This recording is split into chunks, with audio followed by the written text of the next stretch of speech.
There's so many victims. There's so many. You know, the fact that the Malcolm X grassroots movement has this study, it's like every 28 hours basically. It's probably more than that. And so many young people. And as Gina Dent said today in this wonderful section on Neoliberal University, like she meets so many young people, young black men who actually were in college, in prison, who ended up leaving or could be in college or read a lot more than many of us. Anyway, so let me get to the business at hand because time is short. Before I do anything and say all my thank yous, I want to make a plug for the Roots and Revenues Conference that's coming up. If you're interested in any of the issues that we are attending to in this conference, you want to register for Roots and Revenues in Detroit this year, July 18th to 20th. You can register, go to rootsandremedies.org. It's my sister's conference, practiceproject.org. My sister's a genius. If you don't know practiceproject.org, you look it up, but you need to be there. I will try to be there myself so I can see you again.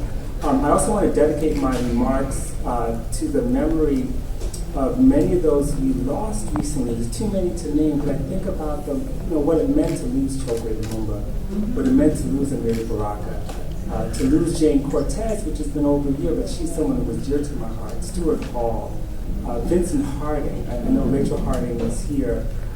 Vincent was a mentor and a brilliant historian. There's so many things. Rod Bush, whose memorial I'll be hosting next Sunday. Maya Angelou, of course, and General Baker, to name a few. I also want to honor those who are still with us. I mean, I think about Marion Kramer, who was General Baker's partner for almost 4 decades, longtime Detroit activist, a militant warrior on behalf of the business. And Gracie Boggs, who's still with us, whose birthday is coming up next month. Veterans like Dottie Zona and Charlie Cobb and Julian Bond and many others, of course, who are here. And of course, Angela Davis, who I'm going to be talking about, whose work is, to me, the best example of what Gramsci actually meant when he talked about an organic intellectual. Because organic intellectual means basically to develop modes of thought in the service of revolution and be connected to movement for revolution. That is essentially the definition. And she's like my hero. So it's the third time we've been in dialogue, and so I'm very excited about this. And now, the last 3 weeks. Right, the last 3 weeks. We've been on the road here, twice in LA. Okay, so of course, those of you who read Feeedom Dreams know that all of the folks I mentioned who have passed on, the folks who are with us, and the movements with which they were associated profoundly shaped the book's ideas and the content. But for the purposes of this gathering, I just want to get us to think about General Baker and Angela, because they occupied a unique place. Why do I say that? Because for the first time I ever heard General Baker was 16 years ago next month at the founding convention of the Black Radical Congress. That was 16 years ago. I mean, this brings me back full circle to my main debt of gratitude and to the historical significance of this conference of Feeedom Dream, Freedom Now. And that brings me to Barbara Ransby. You have to realize something, and Barbara's not going to tell you this, but I'll say it, that there would be no Black Radical Congress if it hadn't been for Barbara Ransby.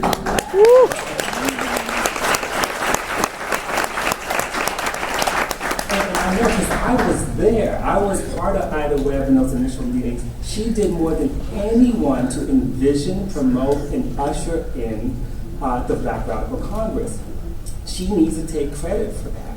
Like, all the credit, basically. And I want to acknowledge that. And the reason why I want to acknowledge it now is because I see this conference as the extension of the Black Radical Congress. Okay, some of you are too young to know about that. I mean, I wasn't even young.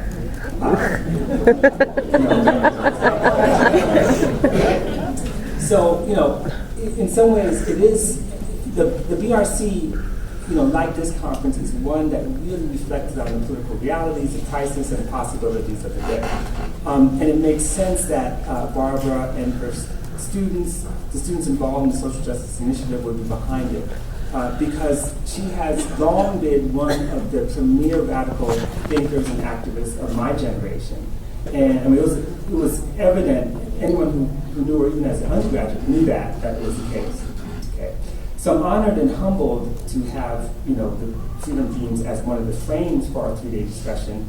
And I see this as an opening created by the BRC, which could not have come into being without the radical organizing of the 80s and 90s, and yes, there was a lot of organizing in the 80s and 90s. That's another discussion, which couldn't have happened without the Black freedom movement of the post-war era, which could not have existed without the Black radical tradition. And let me hasten to add that none of these movements, initiatives, formations have limited their scope of vision to Black people, okay? Rather, they've been capacious and open, building solidarity with the oppressed across the globe. So thank you, Barbara, for this. Now, I want to, with the time I have, address what I feel might be a misreading of my book, Feeedom Themes. Just to prepare you, because, and this is my job. My job is to be hard, to think hard. My job is not to entertain you. If you want entertainment, you could, pay some money and go someplace for that. But this is about thinking. So by Feeedom Dreams, I didn't mean taking a break from the day-to-day self-defense to dream of a different world, that a radical imagination is literally a kind of dream state. But rather, I meant that we cannot divorce critical analysis from social movements. Social movements, the challenges of solidarity, a deep understanding of the mechanisms of oppression, generate the conditions and requirements for new modes of analysis. Okay? So it's not enough to imagine a world without oppression, which I really do want us to do, especially since we don't always recognize the variety of forms of modes of oppression that occur. I mean, this is part of the problem. You can't imagine a world without oppression unless you know all forms of oppression. And part of education is learning what other forms of oppression that we can't see. But understanding the mechanisms or processes that not only reproduce structural inequality, but make them common sense, that render these processes natural or invisible. In other words, if anything, Feeedom Dreams was a plea for what Mark Anthony Neal yesterday referred to as deep thought, as well as a kind of political archaeology of 20th century Black radical movements and Black radical visions of transformation. It's about how people in transformative social movements moved their ideas, shifted their ideas, rethought inherited categories, tried to locate and overturn blatant, subtle, and invisible modes of domination. Okay, let me slow down to realize. Sorry about that. Because I want to make sure the translation is across. Of course, there are too many examples of work that unveil these processes, that interrogates these categories. Categories we continue to take for granted, like human. People say, it's because you're human. Well, what does that mean? Race, power, gender, sex, security, law, crime, leadership, and even freedom. I have a list of names of people who I think do great work of interrogating that, but I don't want to name them because I realize there are other people I should name, they'll be mad. There's a long list, and just really great work of people who do that. You can start the list. Okay, I'll give it, but if I don't name, don't be mad at me. But I begin with Angela Davis and Cedric Robinson and Beth Ritchie and Ali Abunimah and Denise Da Silva and Erica Edwards and Ruth Wilson Gilmore and Fred Moten and Roderick Ferguson and Asfana Nachmabani, Jemima Pierre, Naomi Chandler, James Ford, a young cat in Occidental who you're going to hear a lot about, Shandan Reddy, Mishana Goldman, Sarah Ahmed, Jody Bird, and many, many more. In thinking about the need to rethink categories, I wanted to return to yesterday's discussion about pleasure and expressive cultures. If you weren't here, you'll follow me, but I was in a panel on culture, and the conversation was sort of like deja vu because a lot of those debates about what is pleasure, what is joy, we were having those in the 80s and 90s when cultural studies was taking off, and thanks to the influence of people like Stuart Hall and reading Antonio Gramsci. The discussion yesterday kind of took a bipolar cast. On the one hand, it was presumed that the hegemony of capitalism is complete, it's totalized, that all the pleasures and all the desires are determined by the market. On the other hand, there's an opposition to that. That is that the oppressed are in a constant state of resistance, that expressive cultures are inherently, or worse, naturally oppositional. Now, the former underestimates our ability to think and overestimates the capacity of this abstract thing we call power to exercise its hegemony over us. So, as Stuart Hall famously said, hegemony is hard work. It's constant work to try to succeed at basically imposing domination. So we should not be surprised that expressive cultures have constructed an enforced hegemony by naturalizing ideas about nation, about class, about gender, sexuality, race, and ethnicity. Even before the advent of neoliberalism, the world's population had been transformed into producers and consumers of objects, made and disseminated for the benefit of others. The culture industry operates precisely to isolate individuals from each other, to destroy agency and community, to quarantine opposition, as well as deny fundamental change. And most importantly, to mask processes of neoliberalism behind the glossy facades. And I made this argument, I wrote this article you might have seen over the summer called Empire State of Mind, which kind of went viral and people got all upset because why are you talking about Jay-Z? Why are you talking about, well, anyway. But that process, that article was about the way that these processes get masked. But even consumers of expressive culture don't always go for the okey-doke, as Baraka would say. We know they can subvert the meaning and significance of political cultural forms for their own purposes.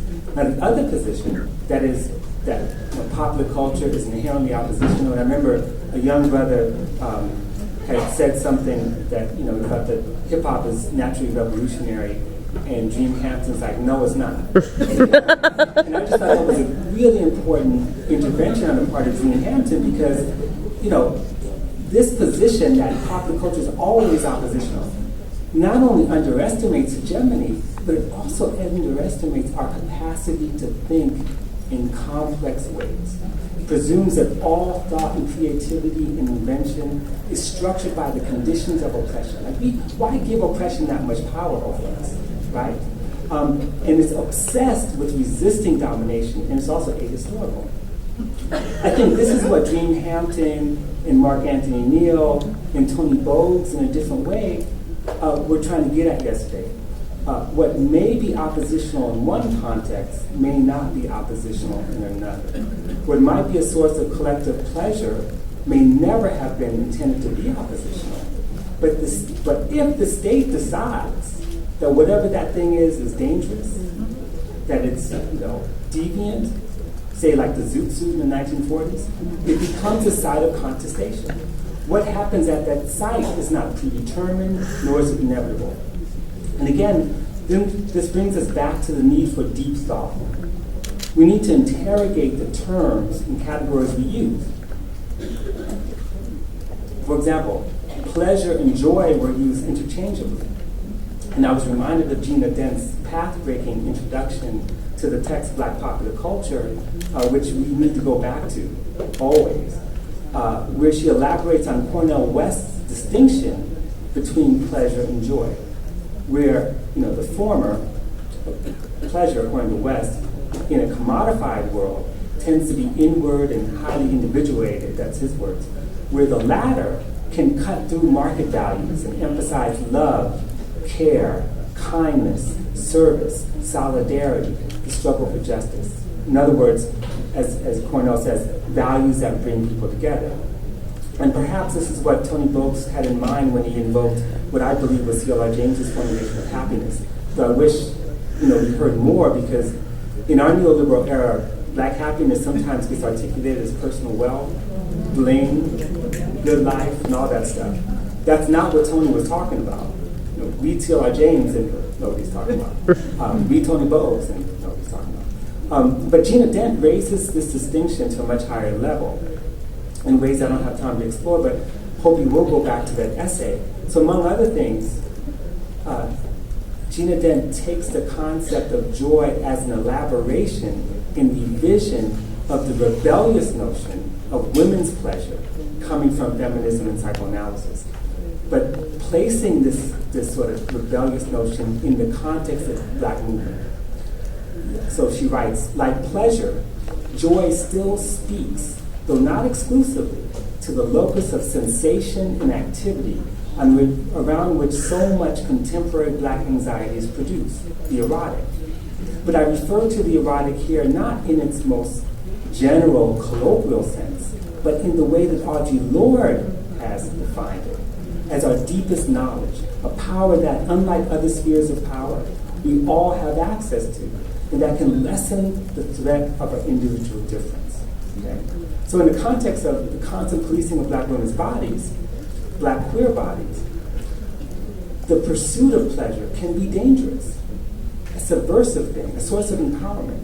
One of the greatest historical elaborations, of course, is Blue's legacy and Black feminism. Obviously. By Angela Davis, for those of you. But just to be clear, I'm not retreating from the visionary project of building a new society, but just want us to be mindful of what it means to be mindful, to think through crisis toward revolutionary possibility. Consider SNCC's Feeedom Summer, because that's what we're also celebrating, 50 years. We've all heard about the endless meetings and the long, hard work of building participatory democracy. But as Barbara Ransby clearly demonstrates, those long meetings, right, were not simply about consensus building, but rather forms of knowledge production. There were collective interrogations into the problem. Because you can't just assume that everyone knows in the context of Jim Crow what the problem is. It's just there are mechanisms that are not so visible that people have to figure out and how to fight that, right? They were trying to understand processes and mechanisms of racist control, of the political economy, and patriarchy, which is playing itself out in the organizing work. So this was the genius of Ella Baker's radical democratic vision. SNCC members did not give a series of monologues. They were engaged in dialogue, which is something I wish my students would do. Because they get up there and they just talk. They have the thing they want to say, and then they sit down. I'm like, why don't you talk to each other? That's hard work. Because to talk to each other means you have to. Okay? They were pushing each other's ideas to the limit. And there was also a level of transformation. So what happens in the end wasn't consensus building per se, but transformation. You come out the other end thinking differently than what you thought about before. That was the point of those endless meetings. Now, if I'm wrong, all the SNCC people tell me I'm wrong, correct me. But this is, to me, the genius of Barbara's book and why we have to go back to that as well. All of their work in SNCC required a shift in categories. Again, this is not just an academic thing. They had to figure out what is a worker in Mississippi? What is a sharecropper in Mississippi or Georgia? What does it mean to be a citizen? What does it mean to be a leader? Why is there a gender division of labor in the movement, and what are the consequences? What does a social movement look like without strong leaders? What is the social in the movement? So take another example. I'm always surprised when the civil rights movement generally is treated as some kind of sort of stage in a steady march from like civil rights, Black power, and economic justice. But as we know from the work of Barbara, from Will Jones and Michael Honey and Hassan Jeffries and many, many other scholars, struggles for economic justice, for dismantling a racial regime built on the super exploitation of black labor was always present. That critique was always there. Consider the Freedom Boat, organized by SNCC in Mississippi in the fall of 1963. For SNCC activists, this wasn't just a symbolic gesture, but a de facto referendum on the functioning of democracy in the United States as a whole, and like their predecessors during Reconstruction, a vision of democracy that insists on using the state to achieve economic justice. So, look at the platform. Their platform included the right of labor to organize and engage in collective bargaining as a political platform.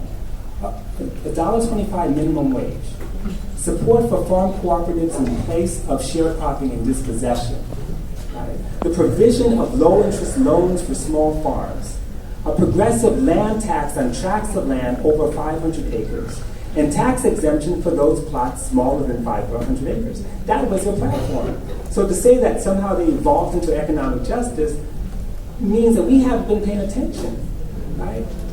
In other words, activists, communities, were in the process of living through and interrogating what Cedric Robinson calls the terms of order. That is the myth of Western political theory, rooted in as much as in Marxism as liberal democratic theory, that mass movements reflect social order and are maintained and rationalized by the authority of leadership. So embedded in this critique of order is a critique of the notion of stages, like there are stages in historical development, or this idea that we're on some kind of evolutionary schema.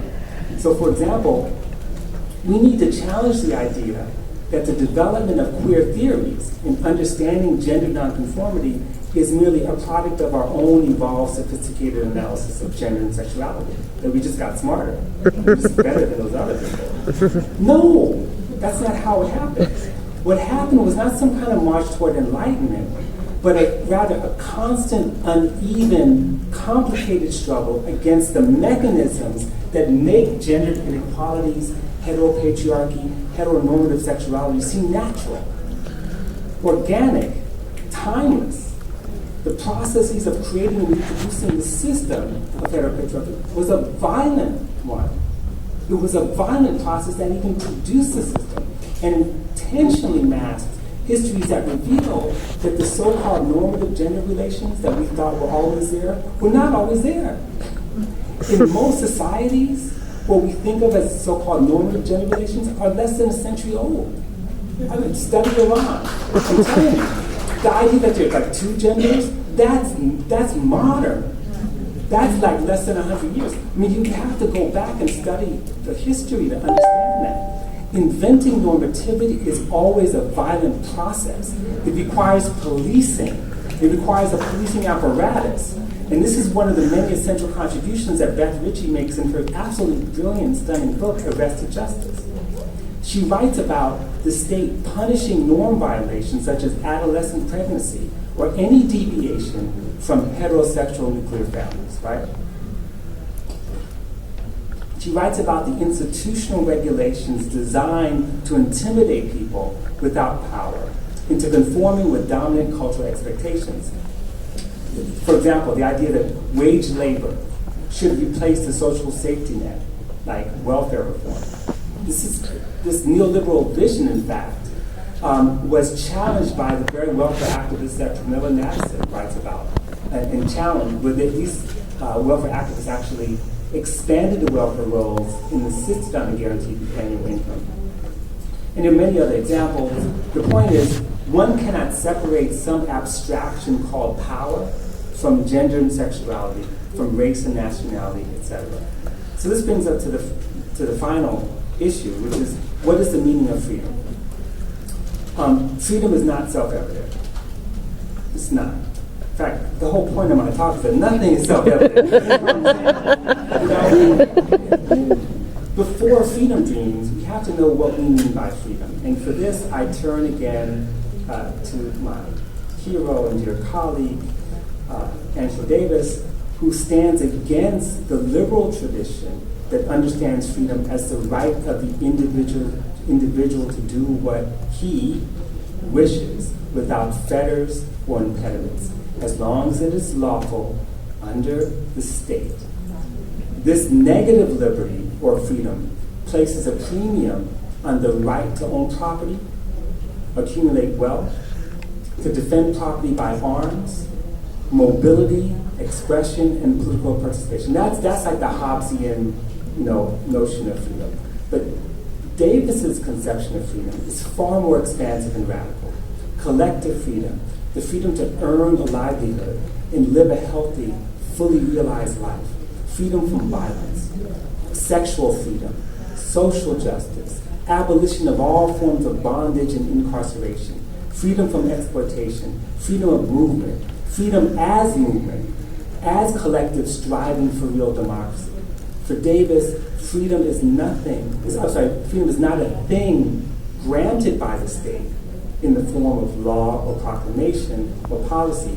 Freedom is struggled for. It is hard fought. It is transformative. And it is a participatory process that demands new ways of thinking and being. So finally, Barbara asked me what I thought about the quilt as a metaphor. And it's powerful. Though I want to suggest something different from the way we typically see the scraps and patches of color as a metaphor for solidarity across difference, immunity within difference, or communities reorganize to create new patterns and new possibilities. Instead, I want us to think in terms of the threads, okay? In terms of the processes that produce these pieces of cloth in the first place. The largely female and perhaps child labor in the garment industry, who worked or even manufactured the electric looms, picked cotton, either driving mechanical cotton pickers or by hand in China, India, Pakistan, Turkey, Brazil, and yes, the US South, the second largest producer of cotton still. In this neoliberal world, where creative destruction and privatization and immiseration is the order of the day, I hope we can imagine all the hands and eyes and minds that went into the quilt and went into picking cotton and turning it into thread, to recognize that how we are connected across the globe, that in order to realize our freedom dreams, there's a lot of work we have to do to dismantle not only the system, but its logics. Thank you.